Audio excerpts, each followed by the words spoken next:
Bismillahirrahmanirrahim. Alhamdulillah, segala puji bagi Allah. Salawat dan salam marilah sama-sama kita curahkan kepada Nabi besar kita Muhammad SAW. Izinkan saya pada kali ini Umma Ashifa akan menceritakan sebuah kisah keteladanan yang akan saya sampaikan. Kali ini saya akan berkisah mengenai keteladanan Nabi, kesabaran Nabi yang patut kita contoh. Alkisah, suatu saat, suatu hari, Nabi kita Muhammad akan melaksanakan sholat subuh di Masjidil Haram.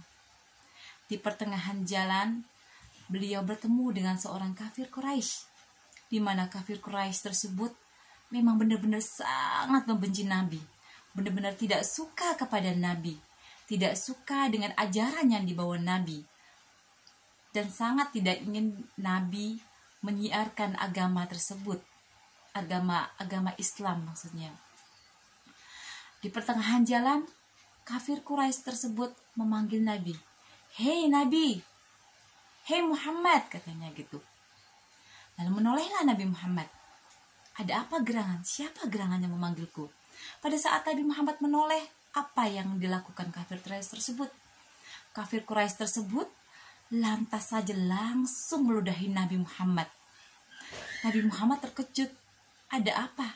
Beliau bertanya dalam hati. "Apa salah saya?" katanya gitu kan. Tapi Nabi Muhammad tidak menghiraukan. Lalu Nabi Muhammad kembali melanjutkan perjalanan untuk sholat di Masjidil Haram. Kafir Quraisy tersebut heran dan sangat terheran. Kenapa Nabi tidak marah?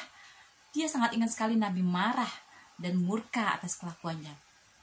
Hari berikutnya Nabi kembali sholat di Masjidil Haram, dan orang tersebut sudah menunggu Nabi sedari tadi. Lalu apa yang dilakukan orang tersebut? Orang tersebut kembali meludahi Nabi, dan lagi-lagi Nabi tidak membalasnya sama sekali. Lalu Nabi melanjutkan perjalanan.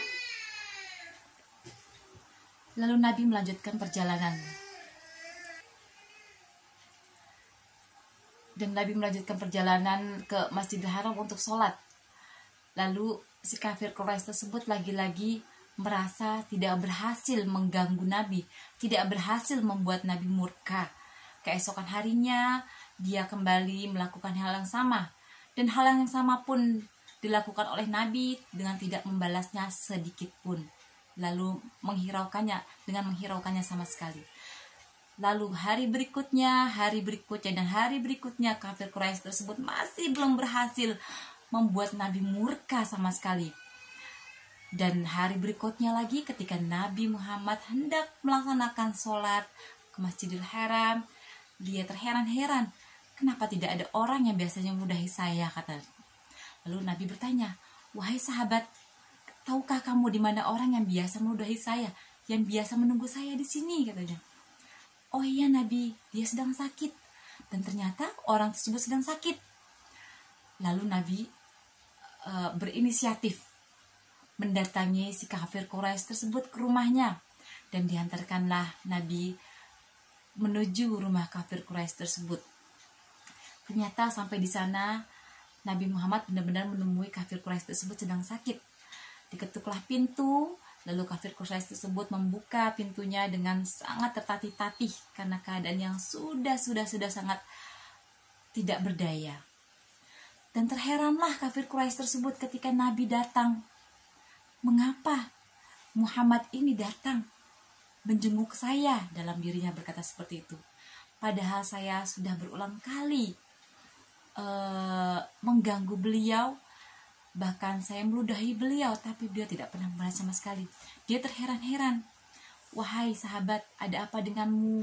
Lalu Nabi bertanya kepada kafir Quraisy tersebut, lalu mendoakan kafir Quraisy tersebut, membawa sedikit oleh-oleh untuk kafir Quraisy tersebut. Dan di sanalah hati kafir Quraisy tersebut tersentuh. Alangkah bijaknya, alangkah mulianya sifat seorang Nabi. Dia tidak pernah membalas sedikit pun apa yang telah dilakukan si kafir Quraisy tersebut. Akan tetapi Nabi membalasnya dengan kebaikan, menjenguknya saat ia sakit. Lalu ternyata usia kafir Quraisy tersebut tidaklah lama. Dia dipanggil oleh Allah Subhanahu wa taala menghadap Allah. Lalu sebelum ia dipanggil, alhamdulillah atas izin Allah, kafir Quraisy tersebut bisa mengucap syahadat karena kekaguman beliau dengan Nabi Muhammad SAW, hingga akhirnya mengucapkan syahadat dengan dituntun oleh Nabi. Diucaplah syahadat dari mulutnya si kafir Quraisy tersebut. Dan saat kafir Quraisy tersebut meninggal, dia meninggal dalam keadaan mu'alaf, dalam keadaan Islam. Masya Allah.